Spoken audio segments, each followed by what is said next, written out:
ময়নাতদন্তের রিপোর্ট বলছে জলে ডুবে মৃত্যু হয়েছে জুবিন গার্গের, কিন্তু কেউ কি জোর করে জলে নামতে বাধ্য করেছিলেন প্রয়াত গায়ককে? প্রশ্ন তুলেছেন জুবিনের অনুরাগীরা।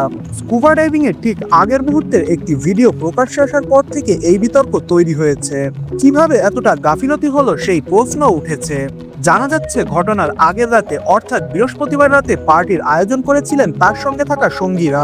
সেখানে মদ্যপানেরও নাকি আয়োজন করা হয়েছিল। পরের দিন সকালেই তারা পৌঁছান সমুদ্রে। জুবিনা ছিলেন তাদের সঙ্গে। আমাদের অনলাইন শপে আপনি যা খুঁজছেন তা আপনার হাতের কাছেই। এক ক্লিকেই পেয়ে যাবেন আপনার পছন্দের জিনিসটি।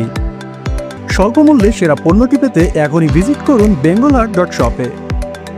জলে নাকি ভয় পেতেন জুবিন, তা সত্ত্বেও তাকে স্কুবা ডাইভিং করতে বলা হলো কোন যুক্তিতে, তা নিয়ে প্রশ্ন উঠেছে। তার সঙ্গে যথেষ্ট নিরাপত্তা ছিল না বলেও জানা গিয়েছে। শেখর প্রয়াত গায়কের বহুদিনের পুরনো কর্মী।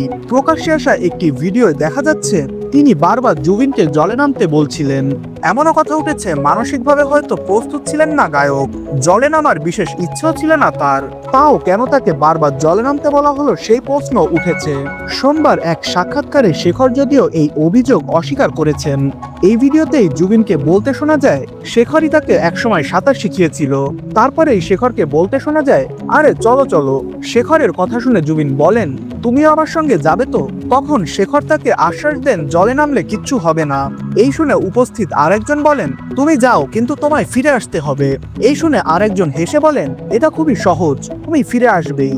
এই কথোপকথন নিয়েও ধোঁয়াশা তৈরি হয়েছে। ভিডিওয় একজন লাইফ জ্যাকেট নিয়ে যাওয়ার পরামর্শ দিয়েছিলেন জুবিনকে।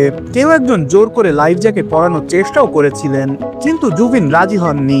কেন এমন গাফিলতি তা নিয়ে একাধিক প্রশ্ন তুলছেন অনুরাগীরা।